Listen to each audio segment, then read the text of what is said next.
eessarraa dhuftanii maqaan keessan eenyudha lafa kanatti immoo waaqayyo maal isin godhe toora tooraan dhugaa baatu.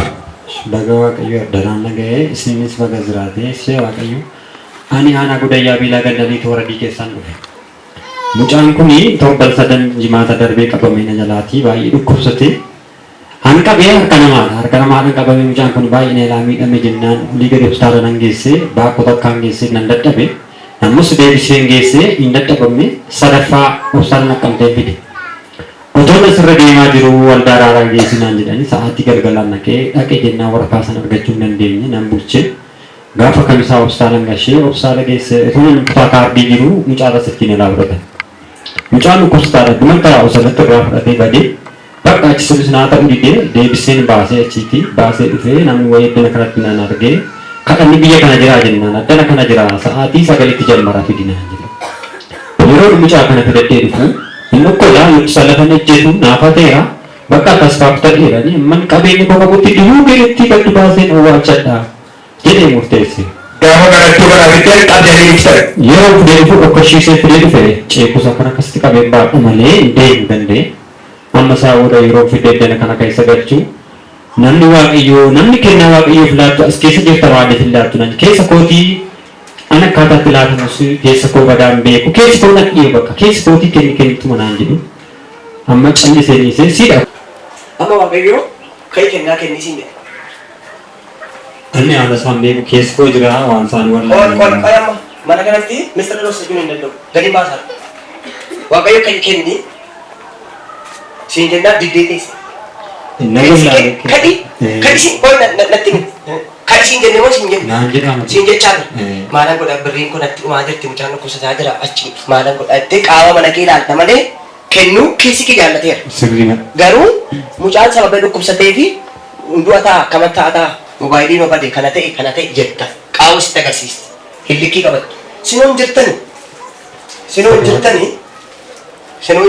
Mucaan kun as fidee dhufe mucaan kun yeroo deema ga'uutiin ejjeetu qotteessa lafa dalgis jallisee. Yeroo isaan facaafadhaa jedhanii afurri waaqayyo immoo akkasii kennitanii ibsuu keessa kaa'e. Keessa koo dhufe bakka keessa koo dhufe yeroo uummanni addanatti nama godhamu akkam wal ga'anii keessi koo dhufe naqiinan jaalladha tajaajilta waldaa kanaati naan jennaan bakka waldaa kana keessumsee saddenaa miti anoo fagoodha. As deddeebi'uun tajaajilu maalan godhatu waan jedhu keessa kana dhiibu namni waaqayyoo sin nawaame yeroo mucaan kanaaf kadhatu mucaan kuni.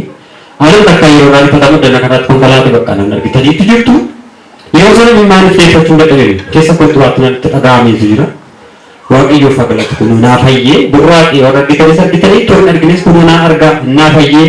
Hospitaala gaafa dhaqattanii rifereeshinii barreessu turan iddoo kanatti dhibeensa hin argamne argamu bakka jiraaba deemtaa opereeshinii ta'uu qaba malee mucaan kun araajii irrattis dhibee altaraasaawundii irrattis hin dhibee bakka opereeshinii ta'e micikeetti yoo gamanii argamu naan jedhanii. Ergattuu kana fidanii kadhatan namni waaqayyo kadhatanii fi mucaan keessan ta'ee darbe. Yeroo majaltinaa kadhatamee fi mucaan kun kadhatamee booda utaalee asirratti fiide amma kun amma waaqayyo. Warri kadhatanii sabni waaqayyo galateeffadhaa. Dabalaa waaqayyo galateeffadhaa. Gaafateedha darbee immoo midhaan illee hin nyaatu. Midhaan illee cufamee turee kuni natti bareedotanii erga isaanii mucaa keessatti kadhatamee inni mas dhagaanas midhaan siyaatee amma kunuu burraaqee iddoo barbaade ga'ee nyaata isaa geessifatee nyaata. Mucaan geessifachuu deemiti argisiisi guyyaa sana wal argitanichuun qabamee kittii deemaa jira. Amma ragaasaadha mee galatamidha waaqayyoo. Galata kana namni qabu yoo jiraate lafa mana keessa dhuftee tolee maqaatti fayyaa siyaate. Nama dhaabatee qabee dhufe waaqayyo namummaa baay'ee hojjeteesse ilmi kaanayyuu maqaan si dhoofsiifame haa ta'u. Mee akka keessa lafayyuu walitti guyyaa waaqayyo galateeffadhaa.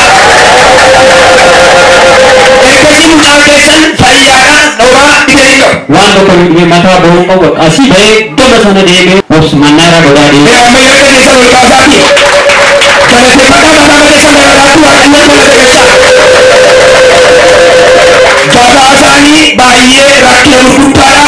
Halkaniin amma biyya waa walitti ga'anii waggaanfaa garuu furmaata argachuu dandeenye ollaan marga ta'anii waa walitti ga'anii garuu namni dhufee fallaachuu dandeenye inni furmaata laatu inni waaqayyo nuuf jira.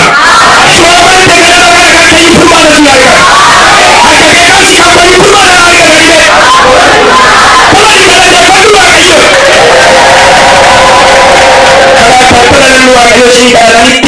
keessanii qabe isinillee electricity afuura waaqayyoo kenne ta'eera ani immoo kennuu didee waan akka waaqa isin gaafate qarshii muraasa ture. Qarshii xiqqoo ture hospitaalatti immoo baay'ee baasee ture qarshii xiqqoo kana immoo afuura waaqaatti nannatti deeme walla duri waaqayyoo isin keessa keenyan didda eebba keessa qabameera maqaan isa didee immoo isin yaadatifatu. Kanaaf namni waaqayyoo ati laattees laachuu baattees si fayyisuu barbaade kanaan nuuf fayyisi. Meeshaa immoo fayyada. Akka namaatti gaafa yaaddee namni kun dhiibbaa dhufee dhiyeera otoo argamee ilmoo dhabne garuu malee dhiyeessuu waaqayyo immoo kadhii hanga akka furmaata laalchummaa laalee hidhaasaa hiike harreeyyuu hidhaasee harreeyyuu ta'u. Galanni guddaa waaqayyo haa ta'u. Kanaaf amma erga waaqayyo hidhaa mana keessanii hidhaa jireenya keessanii hiike isinillee dachii nagaa argattanii boqottanii battanii guddan. Waan gubbaadha boqottee mule bakka sammuun kos firii ta'e namni boqottee bakka yaadni tokko hundinuu tasgabbaa'ee. Saba kanaaf illee ergaan naa qabdu ta'e warratti. Yaa saba waaqayyoo daraakisan mana hospitaalaattis hin deemina. Mana yaalaa tokko tokko hin haqina bakka garuu waaqayyo duratti bakkuma manni waaqaa duratti fiigaatti waaqayyoon waaqeffadha. Namni naan argitan qabeenya keessan hospitaalaaf hin laatina. Mana marfees hin geessina marfeef hin laatina waaqayyoof laadha. Kennaa waaqayyo biraattitu argama. Fayyinni waaqayyo bira malee dokteeri bira argamu tokko illee waan hin dandeenye. Waaqayyoodhaaf si fayyinni waaqa eegnee nama. Waaqayyoo galateeffadhaa fi eessa si fayyisa jaalladhina ammanumaatti waaqaa duukaa dhaabbadhaa.